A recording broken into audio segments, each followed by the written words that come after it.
दोस्तों कहानी शुरू होती है और हमें साल 50 बीसी का समय दिखाया जाता है। यहाँ पर हम एक राजकुमारी को देखते हैं जिसकी नुन्नूपुर के राजकुमार घसीटालाल से शादी होने वाली थी, जो कि एक नंबर का च***या था। लेकिन राजकुमारी इस गधे से शादी नहीं करना चाहती थी, इसलिए वो अपनी दासी के हाथों एक एंटीक बॉक्स मंगवाती है जिसके अंदर होते हैं जादुई इयररिंग्स। अब राजकुमारी एक इयररिंग खुद पहनती है और दूसरी अपनी दासी को पहनाती है, जिससे होता यह है कि इन दोनों की आत्माएं आपस में बदल जाती है। मतलब राजकुमारी की आत्मा दासी के शरीर में और दासी की आत्मा राजकुमारी के शरीर में चली जाती है। तभी वहाँ पर महाराज दरभंगा आते हैं और अपनी बेटी को घसीटालाल से बजवाने के लिए अपने साथ ले जाते हैं। अब यहाँ पर सीन शिफ्ट होता है और हम देखते हैं 4 लड़कियों के एक ग्रुप को जिनके नाम कुछ इस तरह थे: डायना पेंटी, फटा गोदाम, कटरीना भड़वी और जलेबी बाई। ये चारों कहने को तो कॉलेज स्टूडेंट्स थी, लेकिन ये चारों बस दिन भर मॉल में भटकती रहती थी और अपने पिछवाड़े दिखाकर इन जैसे शरीफ और मासूम लोगों को डिस्ट्रैक्ट करती थी। फिर ऐसे ही एक दिन जब वो एक शॉप से कच्छियां खरीद रही होती हैं, तभी वहां पर उनकी दुश्मन माया मरवाले अपनी सहेलियों के साथ आती है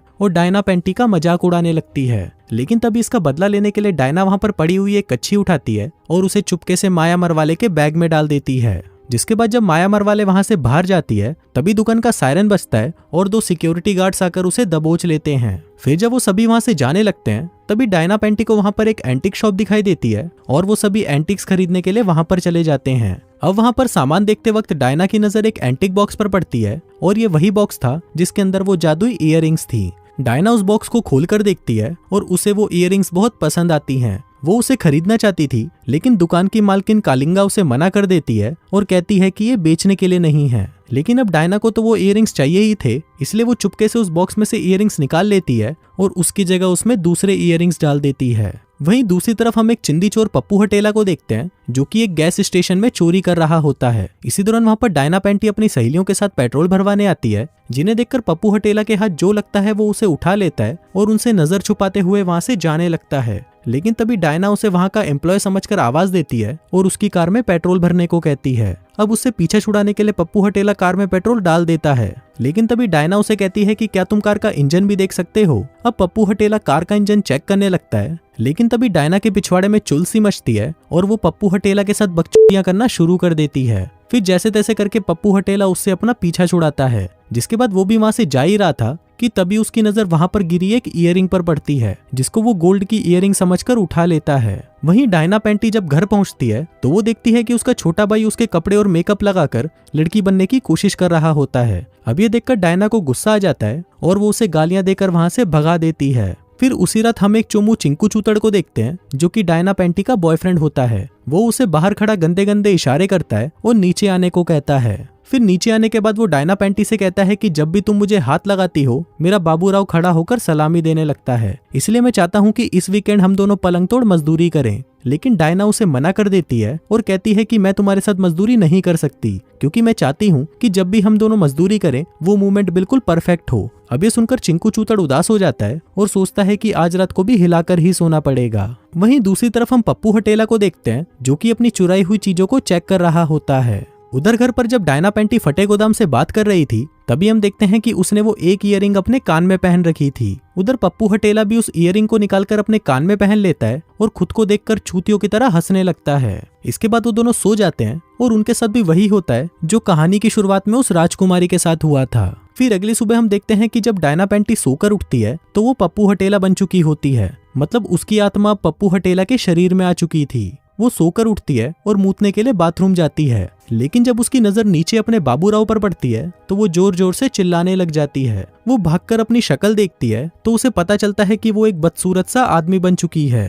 अब वो ये बात बताने के लिए फटे गोदाम को फोन करती है, लेकिन वहीं फटे गोदाम का फोन स्विच ऑफ होता है। अब डायना को पहनने के लिए कपड़े चाहिए थे, इसलिए वो चुपके से अपने बाप के कमरे में जाती है और उनके कपड़े चुराकर वहां से भाग जाती है। वहीं दूसरी तरफ हम पप्पू हटेला को देखते हैं जिसकी आत्मा अब डायना पेंटी के शरीर में आ चुकी थी। वो भी सोकर उठता है और मूतने के लिए बाथरूम में जाता है, लेकिन तभी उसे पता चलता है कि अब उसके बाबूराव की जगह उसके पास सिर्फ एक छेद है। इसके बाद डायना पेंटी अपनी फ्रेंड फटे गोदाम को फोन करती है और उसे उसी वक्त बाहर स्टेडियम में आने को कहती है। फिर जब फटा गोदाम बाहर उसका वेट कर रही होती है, तभी वहां पर डायना पेंटी आती है जो कि अब एक आदमी बन चुका था। वो उसे समझाने की कोशिश करती है कि मैं ही तुम्हारी कच्ची में कच्ची वाली दोस्त डायना हूँ, लेकिन फटा गोदाम उस पर विश्वास नहीं करती और उसके मुंह पर स्प्रे करके उसे नीचे गिरा देती है। अब फटा गोदाम वहां से जाने लगती है, लेकिन तभी डायना एक सड़ी हुई कविता सुनाती है जो वो दोनों बचपन में साथ में गाते थे। अब ये देखकर फटे गोदाम को उस पर यकीन तो हो जाता है, लेकिन वो हैरान थी कि उसकी बेस्ट फ्रेंड एक आदमी बन चुकी थी। फिर वो उसे अपने घर की चाबी देती है और उसे वहां पर वेट करने को कहती है।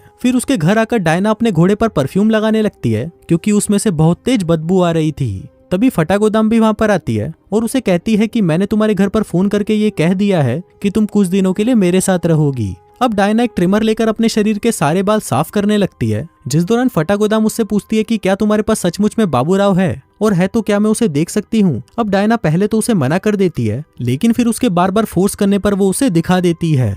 अब उसका घोड़ा इतना बड़ा था कि उसे देखते ही फटे गोदाम के मुंह में पानी आ जाता है। वो कहती है कि मैंने ज्यादा घोड़े तो नहीं देखे, लेकिन ये टॉप 5 में तो जरूर होगा। डायना उससे पूछती है कि तुमने कितने घोड़े देख रखे हैं, जिस पर फटा गोदाम कहती है 5, जिनमें से एक मेरे छोटे भाई का भी था। जिसके बाद वो दोनों मस्ती करने लग जाते हैं, लेकिन वहीं नीचे उसकी मॉम उसकी आवाजें सुन लेती है और अपने हस्बैंड से कहती है कि फटा गोदाम उस आदमी के साथ जरूर मजदूरी कर रही है। लेकिन हम देखते हैं कि इस बात से उसके बाप को कोई फर्क नहीं पड़ता। फिर उसी रात डायना अपने बॉयफ्रेंड को फोन करती है और उसे कहती है कि मैं तुम्हारे साथ दबा दबा कर मजदूरी करना चाहती हूँ। लेकिन फोन पर एक आदमी की आवाज सुनकर उसके बॉयफ्रेंड की फटकर 464 हो जाती है और वो फोन काट देता है। फिर अगले दिन डायना और फटा गोदाम अपनी बाकी की सहेलियों से मिलने जाती हैं, जहाँ पर वो उन्हें भी बता देते हैं कि डायना पेंटी अब एक आदमी बन चुकी है। जिसके बाद क्या था, डायना को उन्हें भी अपना बाबूराव दिखाना पड़ता है। इसके बाद वो सभी मस्ती करने लग जाते हैं, लेकिन इसी दौरान डायना को कुछ ज्यादा ही जोश चढ़ जाता है और वो सभी को मारकर चित्त कर देती है। फिर अगली सुबह जब डायना सोकर उठती है तो हम देखते हैं कि फटा गोदाम उसे घूर घूर कर देख रही होती है,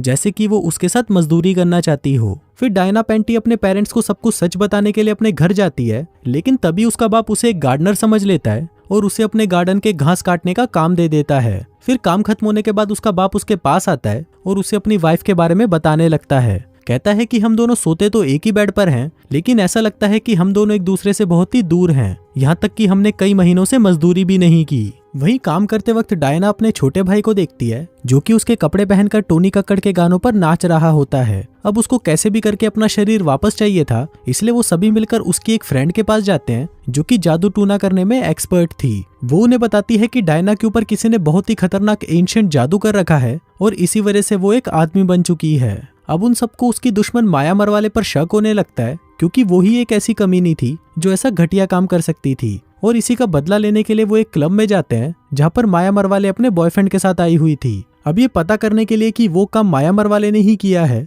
उन्हें उसकी पीठ पर लगा एक टैटू देखना था। अब डायना पेंटी उसके सारे कपड़े फाड़ देती है, लेकिन उसे वो टैटू कहीं दिखाई नहीं देता, जिससे अब ये साफ हो चुका था कि ये काम करने वाला कोई और ही है। इसके बाद डायना को जोर का मूत लग जाता है, तो वो मूतने के लिए बॉयज वॉशरूम में चली जाती है। अब वहाँ पर खड़े होकर मूतने का सिस्टम बना हुआ था और उसे पता नहीं था कि खड़े होकर कैसे मूतना है, इसलिए वो अपनी धार को इधर उधर चलाने लगती है। लेकिन तभी वहाँ पर एक कालिया खड़ा होता है, जो उसे बताता है कि तुम एक चीज पर निशाना लगाओ और वहीं पर अपनी धार चलाओ, और हाँ, होने के बाद अपने पप्पू को 3 बार हिलाना मत भूलना। अब कालिये का ये आइडिया काम कर जाता है और डायना अच्छे से मूत पाती है, जिससे खुश होकर वो कालिये को पप्पी देकर वहाँ से चली जाती है। फिर अगले दिन हम देखते हैं कि डायना पेंटी स्कूल आ जाती है और यहाँ पर झाड़ू लगाने वाले का जॉब ज्वाइन कर लेती है, क्योंकि वो यहाँ पर अपने बॉयफ्रेंड पर नजर रखना चाहती थी कि कहीं वो उसे छोड़कर किसी और के साथ मजदूरी ना कर ले। वहीं दूसरी तरफ हम पप्पू हटेला को देखते हैं, जिसके पीरियड शुरू हो गए थे, तो वो दुकान में जाकर पैड्स खरीद लाता है। उधर स्कूल खत्म होने के बाद घर पर जब डायना अपने बाप के साथ बास्केटबॉल खेल रही होती है, तो उसका भाई उसे देखने लगता है और उसके मूव्स देखकर वो समझ जाता है कि ये उसकी बहन ही है। फिर रात को वो सभी फिर से अपनी जादू टोने वाली फ्रेंड के घर जाते हैं,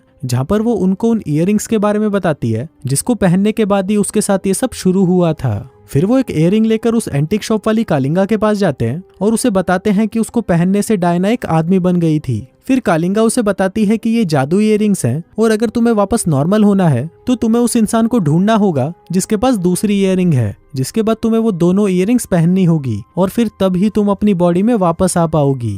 अब डायना उस इयररिंग का पता लगाने के लिए उसके पोस्टर छपवाकर अपने कॉलेज में लगवा देती है, ताकि जिसे भी इसके बारे में पता चले वो आकर उसे बता दे। इसके साथ ही वो अपने बॉयफ्रेंड पर भी नजर रखे हुए थी कि कहीं उसके बॉयफ्रेंड का किसी और के साथ तो अफेयर नहीं चल रहा, पर क्योंकि वो एक आदमी के शरीर में थी तो उसके बॉयफ्रेंड चिंकू चूतड़ को लगता है कि ये कोई छक्का है और उसके पीछे पड़ गया है, इसलिए वो हमेशा उससे दूर भागता है। फिर एक दिन जब डायना अपने रूम में वो इयररिंग ढूंढ रही होती है, तभी वहां पर उसकी मॉम आ जाती है वो उससे पूछती है कि तुम यहाँ क्या कर रहे हो, जिस पर डायना कहती है कि मैं अपनी इयररिंग ढूंढ रही हूँ क्योंकि वो गलती से यहाँ पर आ गई थी। अब उसकी मॉम उसे अट्रैक्ट होने लगती है और उसे अपने साथ खाना खाने के लिए पूछती है। इसके बाद जब वो दोनों बातें कर रहे होते हैं तभी अचानक उसकी मॉम में ठरक जाग जाती है और वो उसे वहीं पकड़कर चूसने लगती है। लेकिन तभी डायना उसे अपने से दूर करती है और कहती है कि मुझे मर्द पसंद है। अब अपनी माँ की ठरक को देखते हुए डायना उसे कहती है कि तुम्हारा पति तुम्हारे साथ मजदूरी करने के लिए तड़पा जा रहा है, लेकिन तुम उसे खुद को छूने तक नहीं देती। इस पर उसकी मॉम कहती है कि मैं भी उसके साथ मजदूरी करना चाहती हूँ,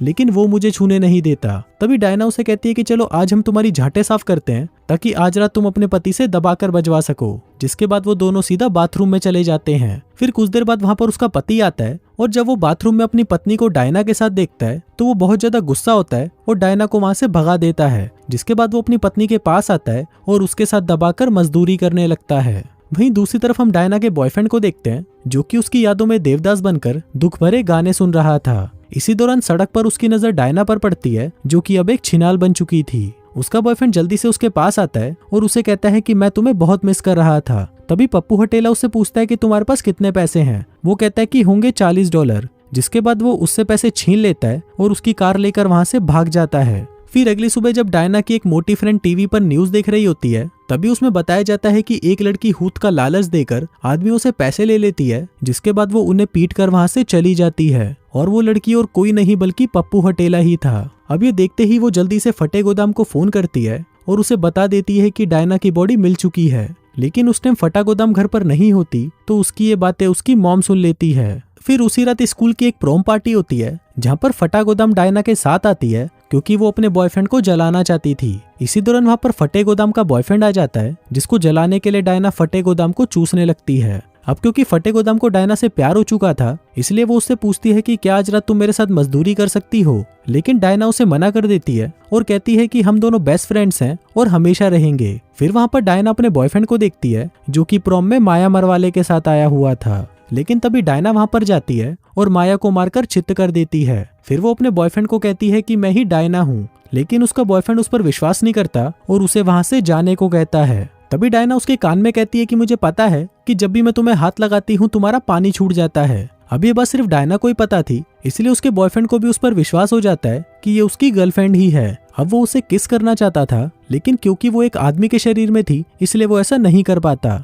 वहीं दूसरी तरफ हम पप्पू हटेला को देखते हैं जो कि अब एक बार डांसर बन चुका था। लेकिन तभी वहां पर डायना पहुंच जाती है क्योंकि उसकी सहेलियों ने उसे उसका पता बता दिया था। अब डायना उससे अपना शरीर वापस मांगती है, जिस पर पप्पू हटेला कहता है कि आज रात मुझे कम से कम $500 कमाने दो, जिसके बाद मैं तुम्हें तुम्हारी बॉडी वापस कर दूंगा। लेकिन फिर इसके बाद तुम मुझे हर वीकेंड अपनी बॉडी दे दिया करना, जिसके बदले मैं तुम्हें कमाई के आधे पैसे दे दूंगा। अब ये सुनते ही डायना उसका गला दबाने लगती है और कहती है कि बहन के लोग मुझे मेरी बॉडी अभी वापस कर। लेकिन तभी उनको देखकर उस बार का बाउंसर आ जाता है और डायना को रोक देता है। अब पप्पू हटेला फिर से अपना नंगा नाच करने चला जाता है और डायना निराश होकर अपने दोस्तों के पास वापस आ जाती है। लेकिन तभी हम देखते हैं कि उसने उसके कानों से वो इयररिंग्स चुरा लिए थे। फिर वो उन दोनों इयररिंग्स को पहनती है जिससे उसकी आत्मा वापस उसकी बॉडी में आ जाती है और पप्पू हटेला की आत्मा वापस उसकी बॉडी में चली जाती है। तभी यहाँ पर पुलिस भी आ जाती है और पप्पू हटेला को पकड़कर अपने साथ ले जाती है। वहीं उसके छोटे भाई का शक कंफर्म हो चुका था कि वो आदमी उसकी बहन ही थी,